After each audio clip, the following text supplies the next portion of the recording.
Igbo mụrụ nze mụọ ọzọ, ekele m unu.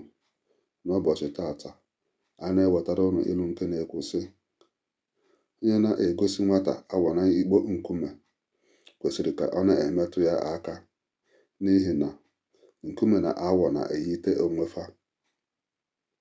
Onye ọbụla na-egosi nwata awa na ikpo nkume kwesịrị ka ọ na-emetụ ya aka, n'ihi na nkume na awọ na-eyite onwe fa. N'olu ndị Iti, a person identifying a toad to a child in a heap of stones should do well to touch it, for the two resemble each other.